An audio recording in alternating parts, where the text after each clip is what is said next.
Olha, 96% dos adolescentes e jovens assassinados no Rio Grande do Norte não tinham folha corrida na polícia no ano passado, ou qualquer processo judicial. O convidado hoje é o juiz da Vara da Infância e da Juventude, José Dantas de Paiva. Boa tarde, doutor José Dantas. Boa tarde, Jorge. É um prazer estar aqui uma vez. O que é que esse dado mais revela e chama a atenção?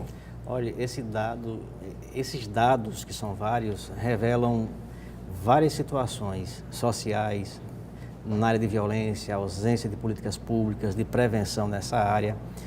Nós começamos a fazer esse trabalho com o objetivo de identificar e localizar alguns adolescentes que tinham sumido. Adolescentes que tinham processo na Vara da Infância e Juventude e que de repente eles sumiram, nem os pais sabiam onde eles estavam.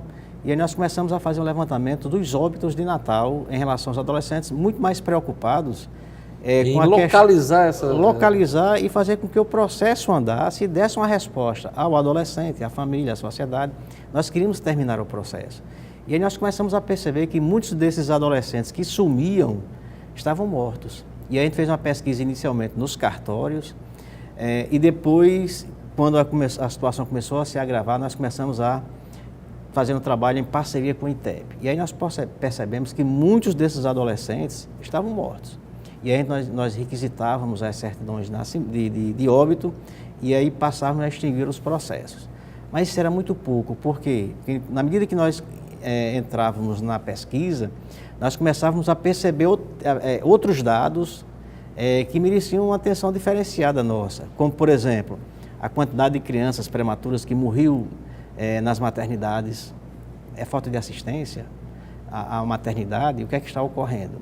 Depois nós começamos a perceber que muitos adolescentes morriam de acidentes de moto, que é muito sério, jovens de 16, 17, 18 anos.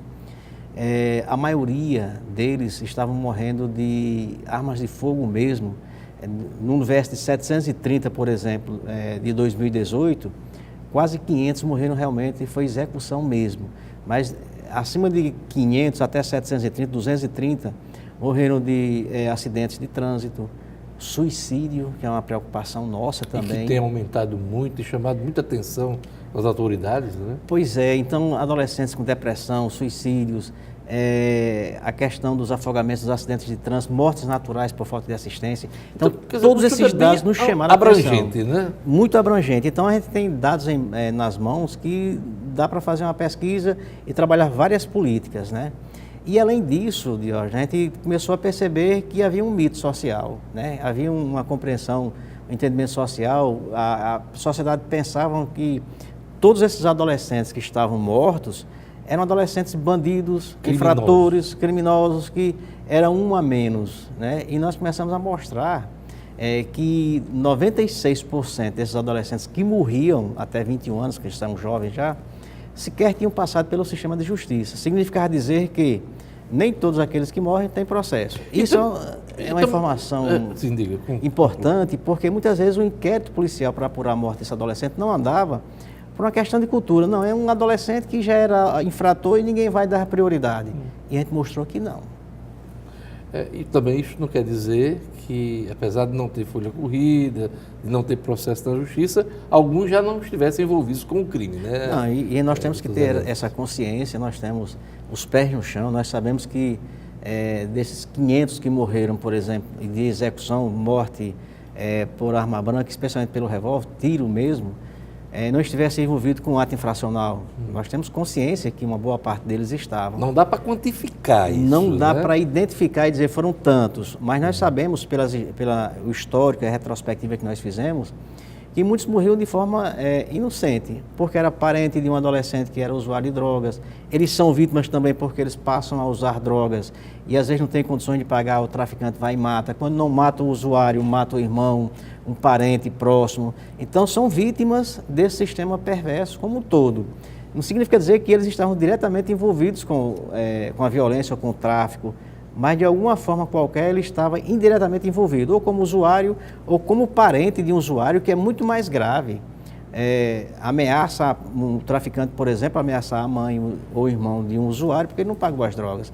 Então são violências que estão atingindo a nossa juventude e que merecem uma reflexão. Então nosso objetivo, Diógenes, foi chamar a atenção para esses fatos. Isso. Porque a partir daí a gente pode traçar estudos planejamentos e ações preventivas para evitar essa quantidade de mortes que está dizimando a população jovem. E o que pode ser feito, doutor Zé Dantas, na sua avaliação, até pela experiência sua, em mais de 3 décadas aí? Tem que ser uma ação articulada, né? Tem que ser uma ação articulada não só do Judiciário, do Ministério Público, Defensoria Pública, cenário do sistema de justiça, mas especialmente de quem tem a obrigação e o dever de promover políticas públicas, que são, primeiro, como órgão articulador, o Executivo, municipal, estadual. Depois, a própria sociedade civil organizada tem que participar dessa articulação, porque ela tem um compromisso social também, e as próprias famílias têm que ficar atentas a essa situação. Eu costumava dizer que eu estava dando... É um tripé aí. É um tripé, os governos, vários. As escolas, a educação e as famílias. Tem né? que investir em educação. Por exemplo, nós assistimos ontem um fato grave em São Paulo. Suzano, em São Paulo. No qual um adolescente estava no meio, tinha um adulto também, mas isso aí é apenas para ilustrar, é que ele matou e depois se suicidou, depois ele se matou. Quer dizer, esse adolescente tinha problemas.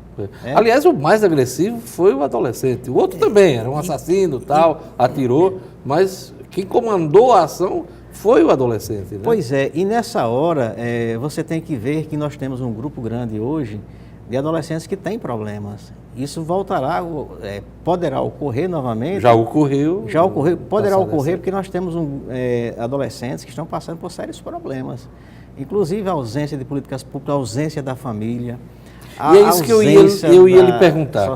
Nós temos aí, quer dizer, 2 instituições aí em xeque nessa questão. Vamos usar o exemplo de Suzano, em São Paulo. A família e a escola, né?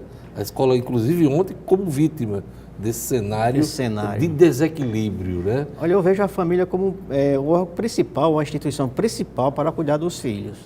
Agora, muitas vezes nós sabemos que essa família também está fragilizada ante, por exemplo, a situação social de desemprego. Olha, se não se fizer alguma coisa em relação às drogas, ela vai entrar mais ainda, vai destruir essa família, vai destruir as bases sociais. Então tem que se ter uma ação mais ousada contra o tráfico, né? Contra o crime organizado, porque eles estão cooptando adolescentes.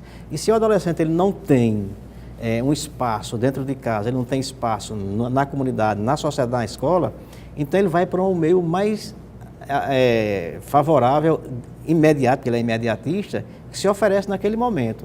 Então, na ausência da família, na ausência do poder público, então o crime organizado chega. Isso é muito sério. Mas ainda dá tempo de reverter esse processo?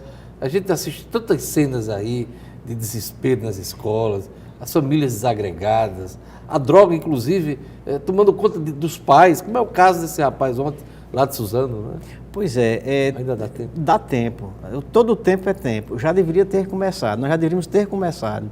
Mas todo tempo é tempo. Nós temos que fazer alguma coisa, porque se a situação está grave hoje, poderá se agravar mais ainda. Quando você vê esses dados, Diógenes, que nós pegamos, a falta de assistência na maternidade, a uma gestante, tudo começa por aí. Quando a mãe não tem assistência, ela dá à luz, ela cria o filho de qualquer forma. Entrega o menino.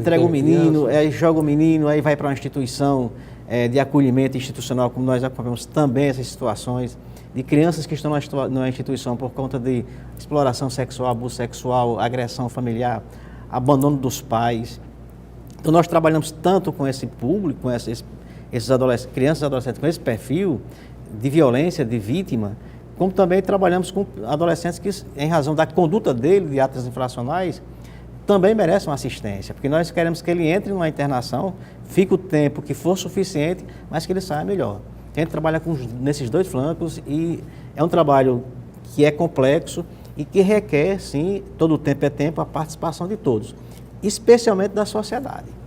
Como é que as pessoas podem ter acesso ao levantamento da Vara da Infância e da Juventude? Esses dados estão sendo disponibilizados no site do Tribunal de Justiça. Eles estão lá disponíveis e qualquer pessoa que precisar, basta entrar em contato com o telefone do Tribunal de Justiça, que direciona para a Coordenadoria da Infância e Juventude, e esses dados estão disponíveis tanto na Coordenadoria da Infância quanto no site do Tribunal de Justiça. Atenção, governantes, acessem o site do Tribunal de Justiça para conhecer esse estudo. Obrigado, doutor Zé Dantas, e parabéns pelo trabalho. Nós é que agradecemos mais uma vez, Diógenes. É isso aí.